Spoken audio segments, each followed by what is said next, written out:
Madame Durand, bonjour Monsieur Roche. Bonjour. Alors Madame Durand, vous êtes la présidente de la confrérie de la fraise. Pouvez-vous nous expliquer son rôle et ses actions ? La confrérie a été créée à peu près il y a une quinzaine d'années et le but de cette confrérie, c'est de promouvoir la fraise dans tous ses états, dans toute la France. Notamment, toutes les années, nous allons à Paris, à l'Élysée, au Sénat, à l'Assemblée nationale, au ministère de l'Agriculture et nous finissons par l'hôpital de Bray. Apporter des fraises aux enfants malades et nous avons des clowns qui les distraient pendant 1 heure ou 2. Et cette année, à ces actions, nous avons rajouté l'association de Madame Chirac, les pièces jaunes. Et menez-vous des actions marketing encore autres ? Et nous participons à toutes les fêtes de la fraise, notamment celle de Carpentras aujourd'hui, celle de Velleron le 8 mai. Et nous assistons aussi à toutes les autres fraises du terroir, toutes les fêtes du terroir du Vaucluse. Une confrérie, c'est aussi une promotion. Vous devez avoir dans vos adhérents ou vos confrères des gens célèbres ? Oui, effectivement, tout au long, nous avons notamment intronisé Maïté, Patrice Laffont, Patrick Topalov, Véronique Jeannot. Et bien d'autres aussi et qui font la promotion de la fraise. Vous pouvez donc dire que tous ces gens contribuent au rayonnement de la fraise de Carpentras en France et peut-être ailleurs ? Oui, bien sûr, de par le monde, je pense. Alors nous avons voulu savoir si la fraise de Carpentras était déjà connue à Carpentras. C'est la raison pour laquelle nous nous sommes rendus dans la ville pour faire un micro-trottoir, interroger les citoyens de cette ville pour savoir ce qu'ils pensaient de notre fraise de Carpentras. Je vous propose de visionner ce reportage.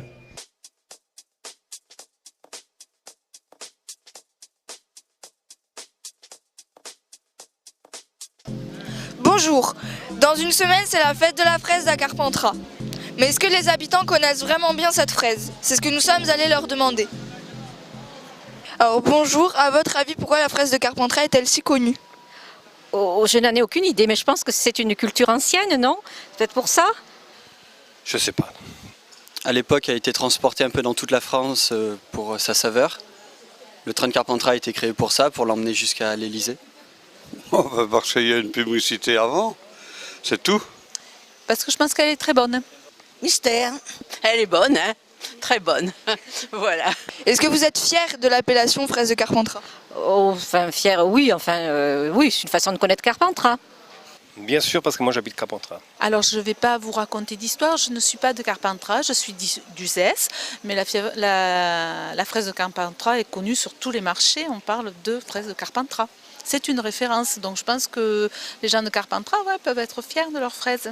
Bientôt il y a la fête de la fraise à Carpentras, est-ce que vous allez y aller et à votre avis qu'est-ce que ça apporte en plus ?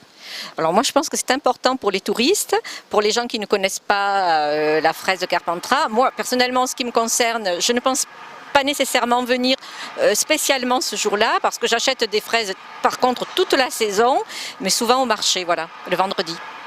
Oui, je pense bien parce que Carpentras, c'est une ville qui a une réputation moyenne et ça augmente sa valeur.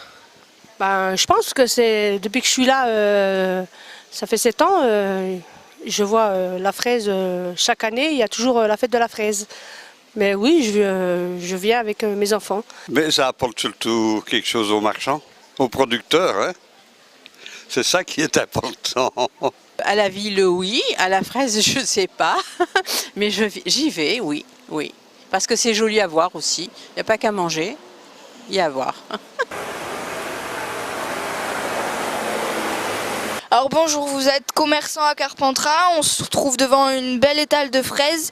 Comment valorisez-vous la fraise de Carpentras ? Déjà par la variété et par le terroir, surtout le terroir.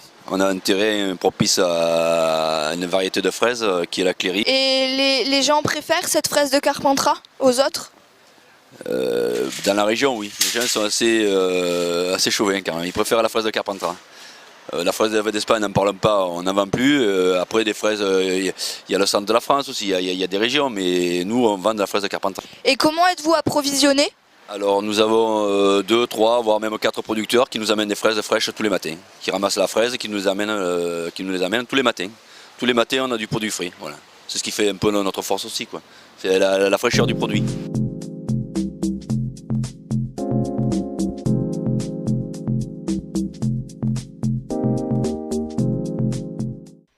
Bonjour Monsieur Roche, pouvez-vous vous présenter votre action? Me présenter, je suis élu de la Chambre d'agriculture. Je suis président de la station d'expérimentation légumes PACA. Et je suis aussi, j'ai été longtemps représentant de la région pour la section nationale fraise. Est-ce que vous pouvez nous présenter l'histoire de la fraise de Carpentras? L'histoire de la fraise de Carpentras, on pense que la fraise de Carpentras est arrivée avec l'eau du canal. Quand Carpentras a été irrigué par le canal qui porte son nom, le canal de Carpentras, dans les quartiers où on a pu arroser, irriguer, on a commencé à planter des fraises et ça fait 170 ans que le canal de Carpentras irrigue la plaine et donc on pense que la fraise là s'est implantée là. Ok.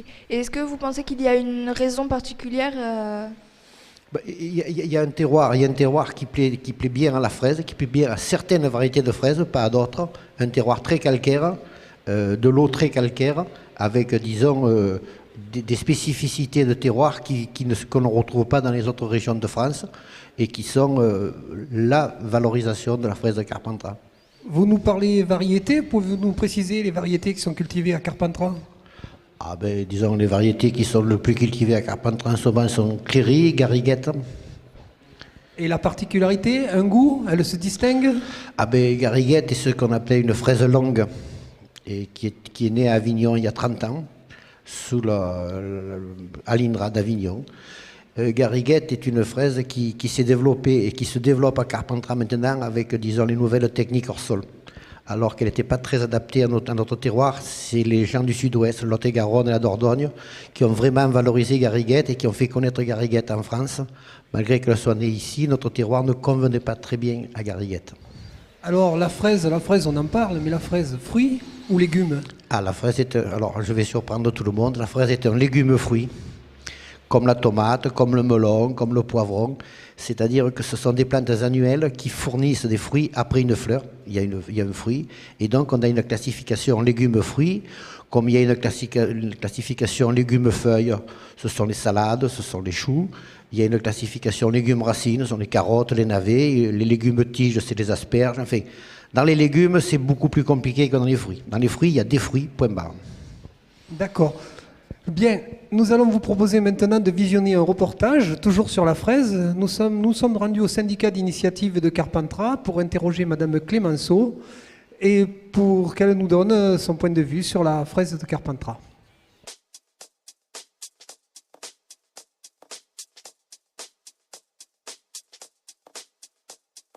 Dans une semaine, c'est la fête de la fraise de Carpentras. Nous sommes allés à la rencontre de Madame Clémenceau, directrice de l'Office de tourisme, pour discuter avec elle des actions de promotion de cette fameuse fraise. Bonjour Madame Clémenceau, vous êtes donc la directrice de l'Office de tourisme de Carpentras. Alors dites-nous, depuis quand la fraise de Carpentras est-elle connue et comment la valorisez-vous ? Alors la fraise de Carpentras est arrivée surtout dans le paysage agricole à partir du 19e siècle, puisque après la crise donc, du monde agricole, l'agriculture s'est tournée plus vers le maraîchage. Et donc en plus avec l'arrivée du canal de Carpentras qui a permis d'irriguer largement les terres comtadines. Voilà, donc c'est à partir de là qu'on a pu développer la culture de la fraise sur le Comtat venessin et bien sûr autour de Carpentras. Et justement, comment vous informez la population sur les événements autour de la fraise de Carpentras ? Alors, c'est vrai que notre mission, c'est une mission de valorisation et de promotion de tout ce qui touche au patrimoine architectural, culturel et également agricole. Donc, la fraise en fait partie puisque c'est une marque déposée aujourd'hui. Donc, la fraise de Carpentras est connue sur tout le territoire national. Donc, nous organisons avec les producteurs des visites d'exploitation pour justement faire connaître les techniques de la fraise, la faire goûter, la faire déguster au public local, aux populations locales, mais aussi aux touristes. Et donc, dans le cadre de la fête de la fraise du 20 avril, par exemple, nous organisons le matin une visite d'exploitation agricole. C'est un produit aussi que nous valorisons à travers des dégustations à l'intérieur de l'Office de tourisme, quand nous avons des événements liés au terroir. Des mini-marchés par exemple le vendredi matin, un espace terroir qui va s'ouvrir à partir de la semaine prochaine, et donc toute la saison de la fraise va nous permettre de mettre ce produit en avant dans l'office de tourisme également. Nous véhiculons aussi également toute cette promotion à travers nos outils, les sites internet, les supports touristiques.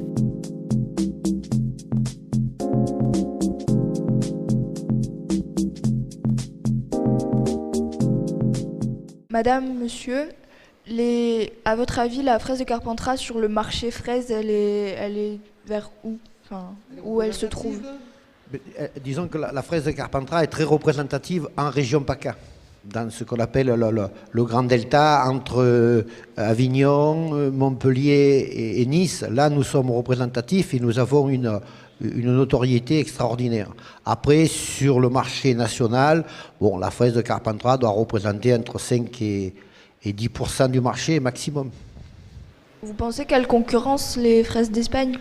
Alors, la profession n'est pas rentrée en concurrence avec la fraise d'Espagne. La profession, il y a 25 ans, à l'arrivée de l'Espagne, a choisi un autre créneau qui était un créneau gustatif et un créneau, disons, de haute qualité. Donc on a développé en France, et à partir de la création variétale, on a développé des fraises gustatives, alors, françaises ou pas françaises, qu'on a sélectionnées, et nous sommes partis dans un créneau qui, face à l'Espagne, avec une très grosse fraise très dure et moins qualitative, nous avons voulu sortir par le haut pour pouvoir garder des parts de marché pour des gens qui pouvaient mettre un petit peu plus d'argent mais qui voulaient se régaler sur les fraises.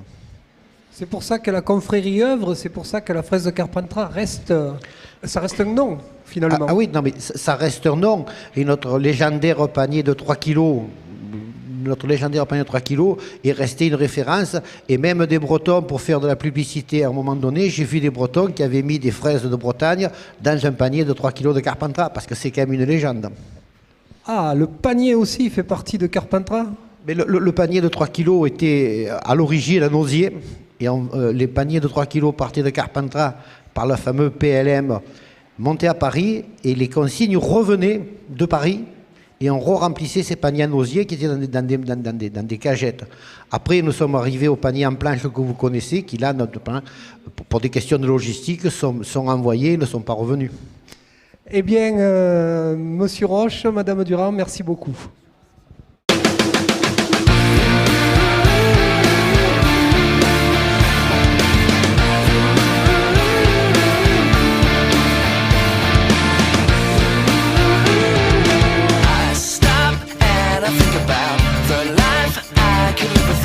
Watching another